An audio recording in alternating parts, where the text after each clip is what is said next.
co-host? Yes. And I'll just make you co-host.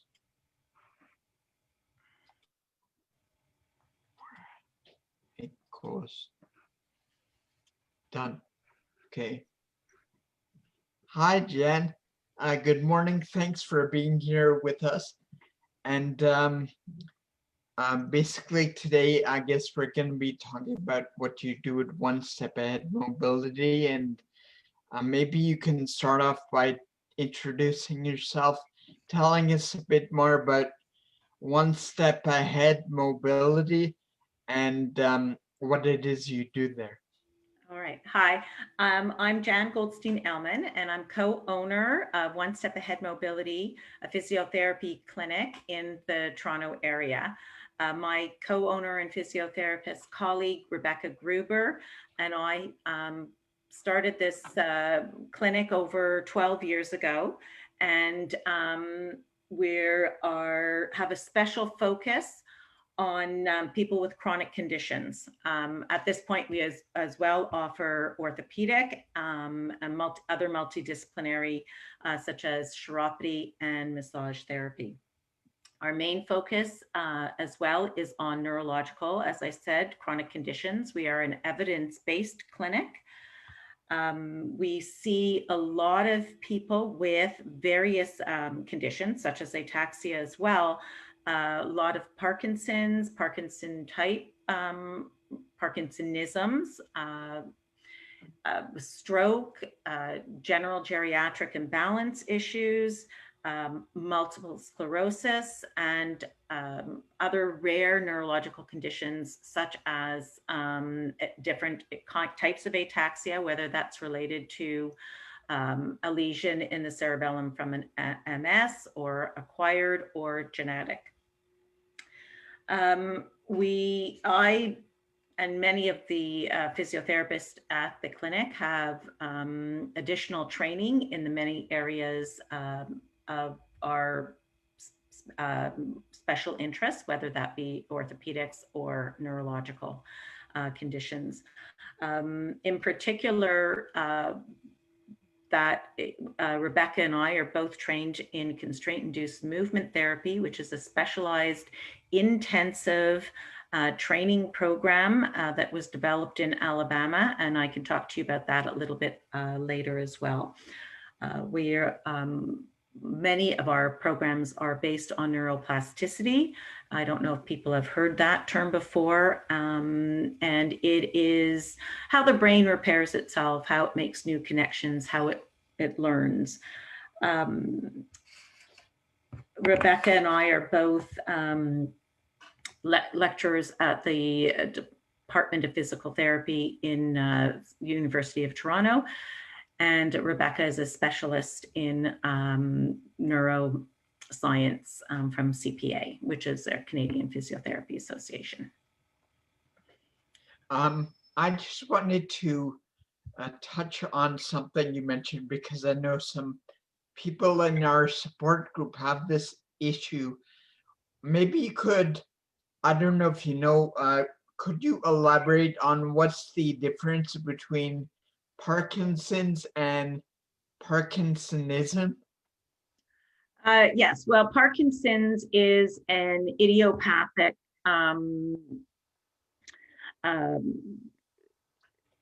disease, and it has a different course. So Parkinsonisms are different types of neurological chronic conditions that present initially like Parkinson's, have some Parkinson type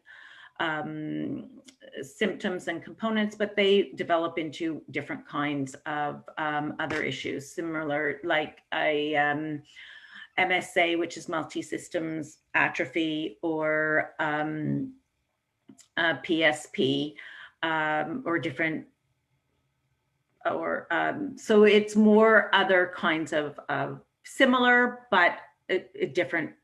Right. It's the same but different. The same but different, yes. Right. And just for a clarification for people who might not know, idiopathic means they don't know where it came from, right? Yeah. Right. Okay. And how many of your clients would you say have ataxia, or what percentage? It's hard to know because we've been around for over 13 years. And we've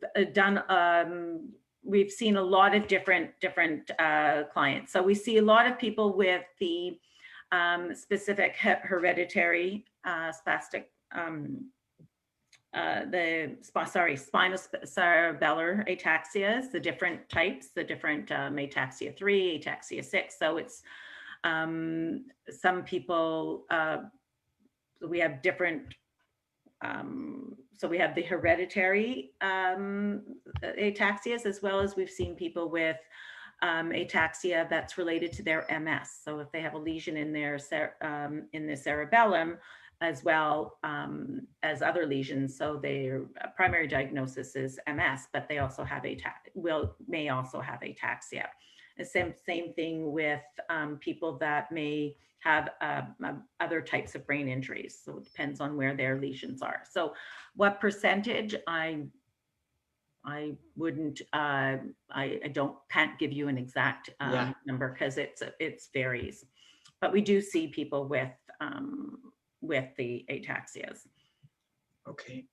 And do you have this sort of jumping ahead for a second, but do you have other locations within Canada?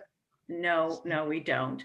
Okay. But one of the silver linings, and I'll say it's only a silver lining to COVID, has been that many clinics and other types of organizations have had to look at other ways to reach clients. So we have that ability to do telehealth now, which has been amazing. But in terms of treatment, if we're a physiotherapist has to be registered in the province that they're treating. So at this point, we can really only treat people in Ontario because we're only registered for Ontario physiotherapy. Having said that, we certainly are able to maybe consult in terms of if people need to contact us, ask questions, then we can help sort of guide you to where you need to go in your area. Okay. And once people contact you, how does developing a treatment plan work? Like, how do you figure that out? Yeah, we have that. So the first thing that happens is people will call in. It's a self-referral. So people will call in or email us at info@onestepaheadmobility.com, or our phone number is 416-783-7175. And the first line of contact will be our wonderful front desk team, and we'll take your information. And if you need a call back from one of our physiotherapists, so either myself or Rebecca, we will call back and get more information. Otherwise, we would book an appointment, an assessment, whether that be online through telehealth, or if you have the ability to come into the clinic. And the assessment would include both subjective, so it would be things like your history, your medical history. We would ask you to fill out some forms so we know exactly what areas you need us to make sure that we're looking at, so we can set some real goals with you. And then we would do an objective assessment. So that would entail looking at, depending on what the person is presenting with, we might look at specific balance, coordination tests, strength test, if there's any spasticity. But really, we're very much focused on functions. So it's how people are moving. What are your main issues? How are you getting in and out of bed? How are you rolling over in bed? How are you getting in and out of a chair? Do you need are you having falls? So it depends on the level of the client in front of us.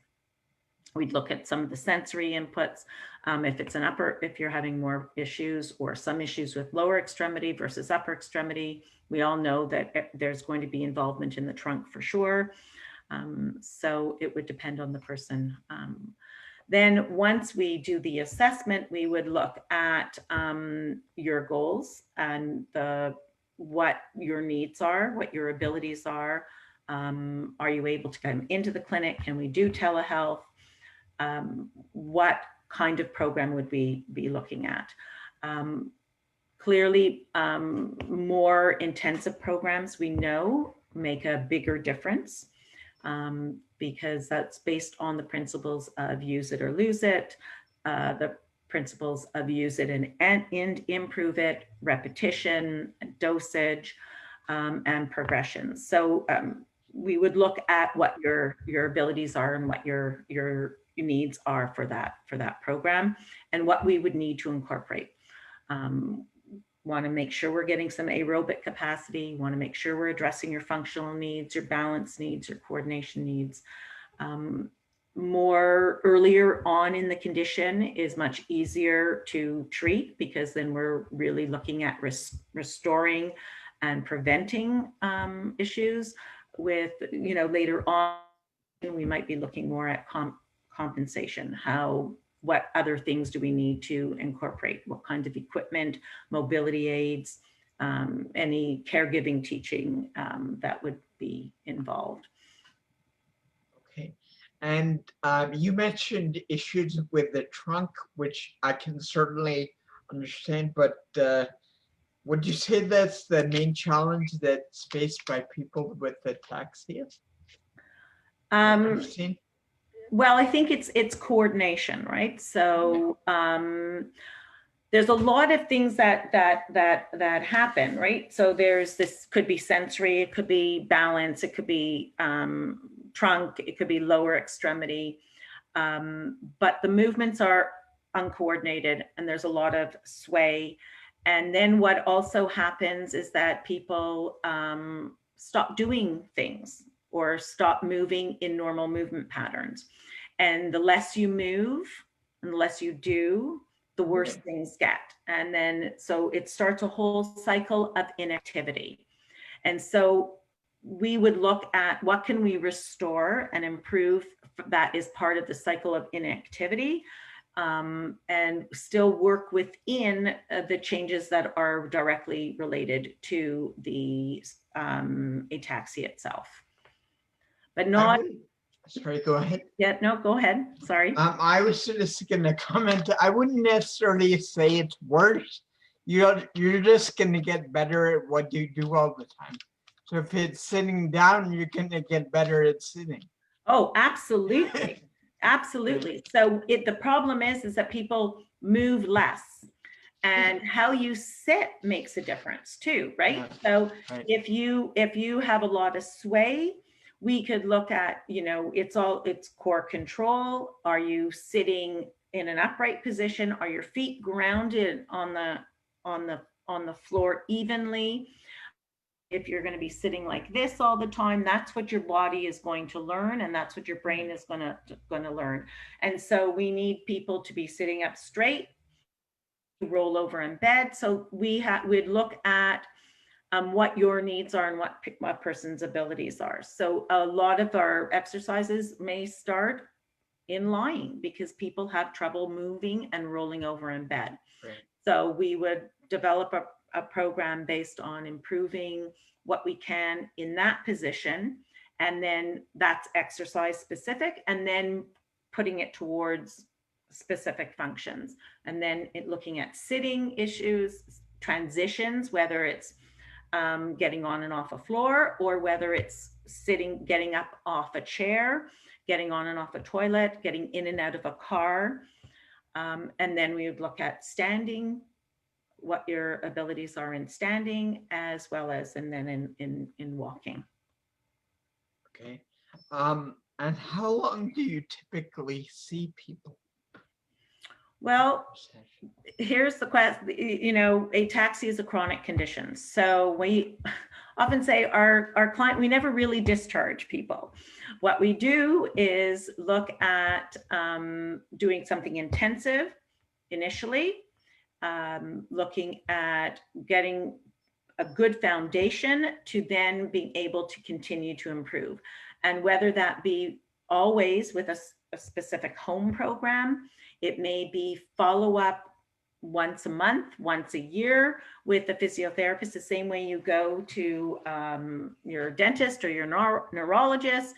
You want to make sure that you're not losing what you've gained, and things may change, right? So we want to catch things before things get worse. Or maybe you've gotten to the point where with all those good improvements, your program needs to be progressed. Yeah. So we don't like people to just sort of come and then drop off. So we would do a program, and then we also have some excellent exercise trainers and physiotherapy assistants. So we may transition working with one of our other team members on a regular basis or a less regular basis. So it would depend on what people's abilities are. But we often see people on an ongoing basis, whether that be every 3 months, every year, once a year. So always doing check-ins, always making sure that people are catching things before they become bigger things, or in changing programs as people need. Yeah. And as far as frequency goes, like one thing you mentioned was, you have people work on balance, coordination, maybe flexibility, strength, that sort of thing. But I know from personal experience that doing all this stuff, like working on whatever you need to work on, can be a full-time job, right? Yes, it can be. How do you make like a session that, like, say it's a 1 hour session or 2 hour session, right? How do you make that, assuming somebody has a full-time job, how do you make that as efficient as possible? So there's different kinds of programs that have been developed for neurological conditions. So, and based on the principles of neuroplasticity, which are, more of an intensive bout of treatment. Right. So whether that be something up to 4 weeks, for example, where you're really going intensive and you're really putting everything then into it at the time. And in that hour, you would look at your specific balance exercises. We look at maybe if it's an aerobic component, whether or not it's the bike or gait, always gait, if people are able to walk. And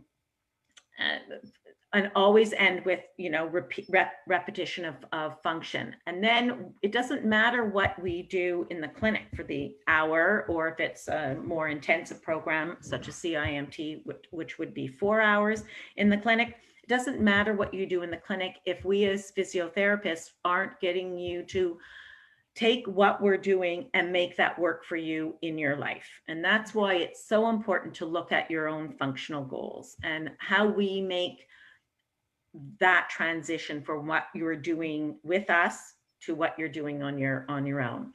So it involves work.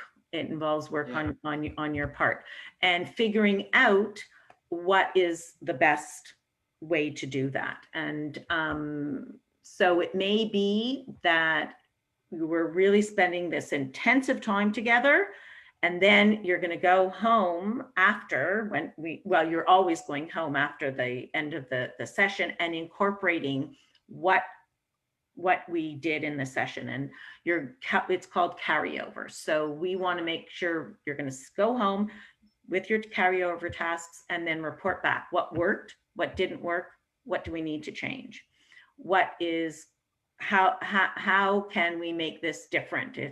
Because in the clinic, we have certain chairs. right? So maybe you can get up from this chair, but you can't get up from your chair. So we have to look at different heights, how you're doing it, how you're moving around in your own environment. And then in terms of a program, we look at, okay, what do you need to do every day? And what do you need to do in follow-up after we finish the intensive program? And what do you need to do twice a week? And what do you need to do 3 times a week? And how are you going to incorporate that into your work, into your regular life, into your regular routines? Okay. So it may be that you do something aerobic 3 times a week.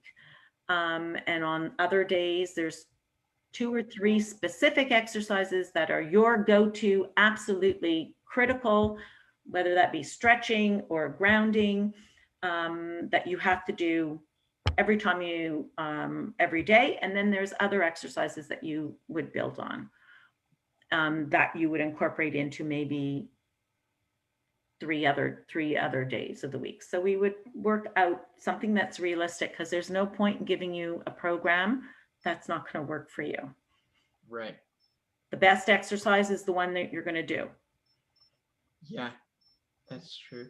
So And go do on. you have partners in other countries or anywhere else in the world?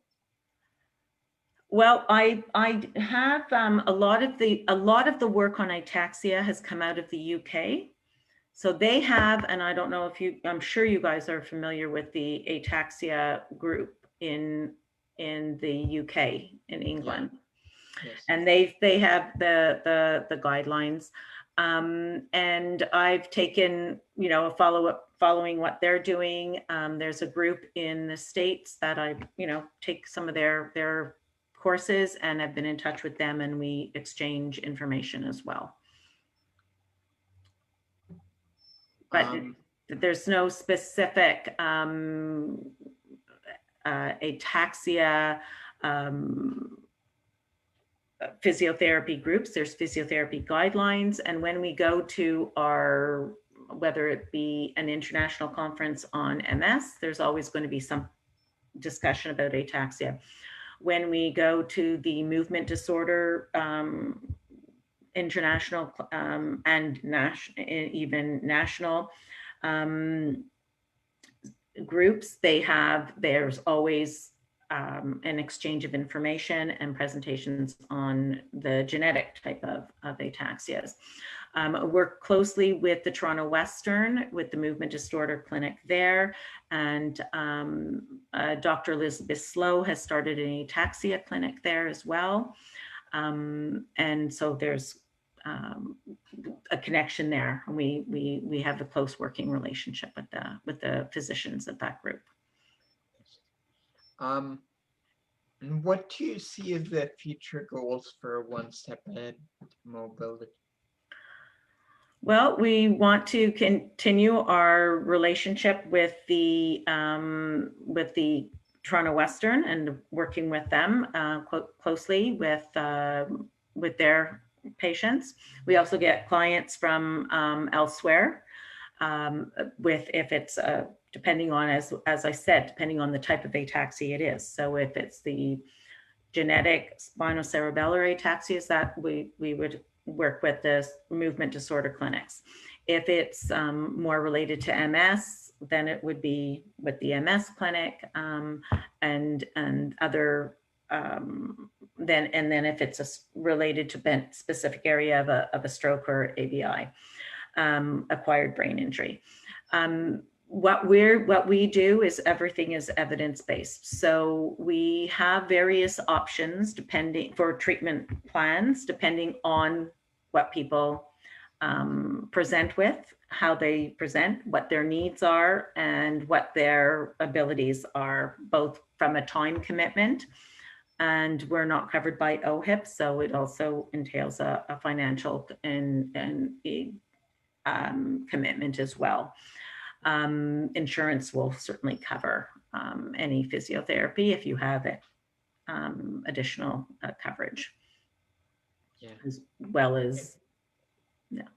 So what we see is are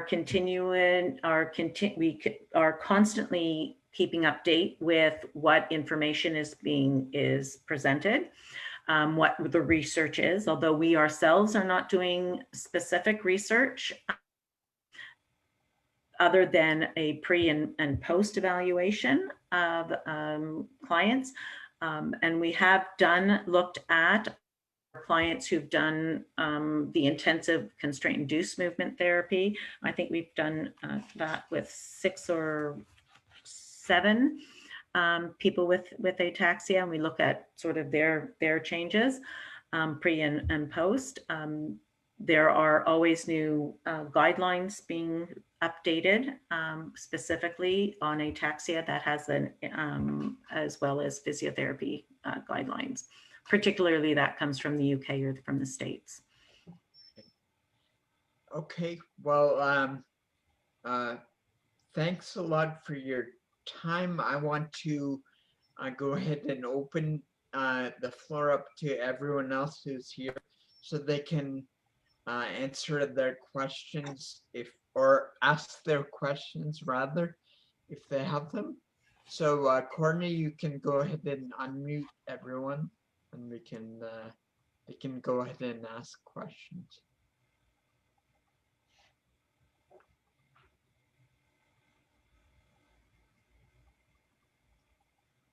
If you have a question, just raise your hand and we can ask, we can go ahead, or you can type it in the chat. Anyone have any questions? I was thinking of something that came to mind. So I've read, I enjoy reading stuff about the brain and whatever. Right? So I've read The Brain That Changes Itself by Norman Deutsch, and I've read a really good book which is called Soft Wired by Dr. Michael Merzenich. And if I remember correctly, some of the principles he mentioned in that book were, trying to do full body work as much as possible, like work that uses both your upper body and your lower body instead of isolation type work, if it can be done. And playing with movement at different speeds and different intensities. Is that something you found works in? Well, in order for us to have a normal movement patterns, everything needs to work in a coordinated way. So you need, in order for you to take a good step, you need to have good trunk control. You need to have good upper back and core strength. So it's never about just one specific area. That's true of an injury if you have an ankle injury or an orthopedic specific injury. But when you're looking at chronic neurological conditions, you're looking at the whole person, you're looking at the whole body, and you're looking at what are all of those needs and how do all of our muscles coordinate and work together. What strength do you need? Where are you tight? Where are you weak? Where are you having spasticity? Where are you having uncontrolled movements? And then what do we need to do to make those movement patterns as normal as we can? And it's never about just the foot. So often people will say, I have a drop foot, I drag my foot, but it's never only about the foot. It's about the whole chain up. So it's looking at the hip, it's looking at the knee, it's looking at the core, it's looking at your posture. And so it truly is whole body in a different way, right? It's coordinating. It's looking at what you need in order to have more normal movement patterns. And is there a certain training methodology that you found more effective? Like, I know some people with Parkinson's, or a lot of people actually really invest in training in boxing and stuff like that because they've found it very effective, or there may be something else. I don't know. What do you? So we do a lot of work with people with Parkinson's, and the same way with people with ataxia. So we may include boxing all the time because boxing could be aerobic, it's core, it's flexibility, all of those things. And those are all good complementary treatments. But everybody still needs to start with a good physiotherapy assessment by somebody who understands and knows what your condition is, whether that be Parkinson's, MS, ataxia specific. So you need to have that good neurological assessment by a physiotherapist, identify what your needs are, identify your function, because boxing, although it's great, it's not going to help you get out of a chair if you don't know how to do that properly. Right. It's a good adjunct. It's a good way of getting people to do, like I said it right from the beginning, the best exercise is the exercise you're going to do. But that doesn't take away from the fact that you need to have a good foundation of how you move. Because if you're going to be standing in hyperextended knees, as a lot of people with ataxia do, and box, that's not going to be helpful. Yeah. Right? So you need to first know what you need to know in order to do what it is you want to do better. So whether that be boxing, whether that be dance, whether that be swimming, whether that, whatever it is that you enjoy, we would want you to do. But how you do it really matters. Right. So do you, in that, to further ask the question, would you use something similar to a Tai Chi or like Feldenkrais or something like that to give people more body awareness? I think, we follow our physiotherapy guidelines and principles, and not everything that you mentioned is evidence-based. Right. So, but could be helpful for some people. Yeah. So I'm not going to say that one way or the other. So we start with an assessment, and then we incorporate the principles that we need in order for you to have more normal movement patterns. So that may be some type of Tai Chi movement. It may be some component of boxing. It may be some other things that would be incorporated into your treatment plan. Right. Okay. So any other questions, Courtney or Ishrat? Hi, Ishrat. Hi. All I can say is that I've been training with Jen for years now. And I mean, it's been awesome. It's really been awesome. Thank you. Oh, wow.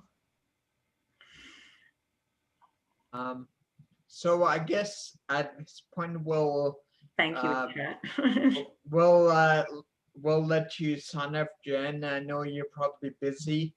Somehow with everything being locked down, it's made people busier. Well, it's really, like I said, there are some silver linings here. Yeah. This is a silver lining. How many people are actually on now, or do you have people in your Right now, group? there's just the 4 people you see. Okay. And people then listen after, or? Right, they usually will, but I mean, I know this isn't early for you, and I got up pretty early this morning, but for the vast majority of people with ataxia, this is super early. Yeah. So I get it. So just to kind of recap that the assessment is the first place to start.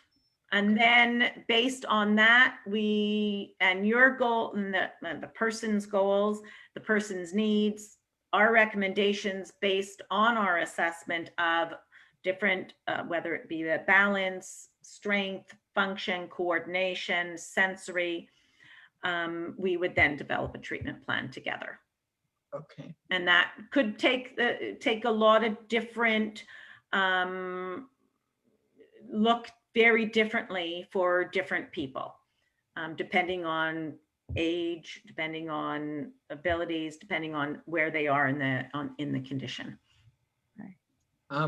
Just before we leave here, Yep. do you want to cover the all the contact information, how people can get in touch with you and stuff like that? Yeah, so we have a website. It's www.onestepaheadmobility.com. And through that website, you can either make direct contact through an email. Their phone number is on there. You can send an email to info@onestepaheadmobility.com. And I guess, or you can contact me directly. I think you have the information on your website. Yes, yes, we do. And thank you for that. And as I've said, I certainly have told a few people about your group, and hopefully we'll be able to do this again, maybe with more specific, a more specific presentation or more specific information. Yep. I hope I was able to answer all the questions that you had. Yeah. It was great. Thank you so much. Thanks a lot for your time today, and we will keep in touch, and yeah, hopefully we can talk again. Okay. So just to let everybody, I know there's only 4 people on at this point in time, but just even how people stand up makes a difference, because oftentimes people will have problems with their sit to stand and how they're standing, how they are moving. But even something as simple as that can be addressed. Yeah, actually, made me think of one thing. I know I studied karate, so I'm aware of my little quirks and idiosyncrasies, right? So sometimes, we stand up or we sit down or whatever, and we think, oh, well, everything is normal. But sometimes if there's a problem in one area, we overcompensate in another, and vice versa, and whatever, right? Right, and a lot of some of the changes to how you're moving are based on how you've compensated. So Right. we would look at improving your movement so you have less compensation. And the more you move in a more normal way, then you will be strengthening each time you walk, or each time you stand up in the right way. Each time you practice that, you're doing an exercise when you're just getting out of a chair. Yeah. So that's what I mean by incorporating it into your daily activities, because as I said, it doesn't matter what you do for the hour or the 4 hours that you're with us. It really matters what you do when you're not. And we need to help you make that transition. Right. One more, I keep thinking of questions. Now I know myself, I can be quite impatient sometimes, and I try to run before I learn how to walk, right? Right. So how do you get people to slow down and say, maybe, okay, you have to learn how to do these baby steps first. And even though it seems boring and tedious and you don't want to do it, how do you train someone to do that instead of, say, training like Mike Tyson or something? The important thing is the quality of movement, right? Yeah. So, the haste makes waste kind of things, right? So if you focus on the quality of your movement, and really improve the quality of your movement, which may mean that you need to slow down and learn how to get more control, your movement will get better, will improve if speed is what you're looking for or what you need. Not everybody needs speed. We need control first, and then speed comes with that. If the better you do your movement, the more you can go and do. But if you don't start with the quality of your movement first, it's very hard to run before you walk. So oftentimes we'll have people on the treadmill, for example, whether that be a body weight support treadmill, which is where people are supported. We don't have to worry about balance so that you can learn normal movement again, or whether it be on the regular treadmill. And they'll often say, oh, but I can go much faster. But if you go faster and you don't have good quality movement, there's no point in going faster, because that's the movement pattern that your brain is going to learn. And if your brain is always, your brain learns what you put into it. So that's why it's so important to learn how you're compensating for your movements. So you may need to slow down initially on the treadmill, but we'll get you up there as we can. Okay. So thanks again for doing this, and we'll talk to you later. Ishwar, you can stick around if you want to. We'll go into our regular sport meeting. But yeah, thanks again, Jen. Okay, anytime, and you know how to reach me. Yeah. Thank Okay. you. Okay, thank you. Thanks. Yeah. Bye-bye.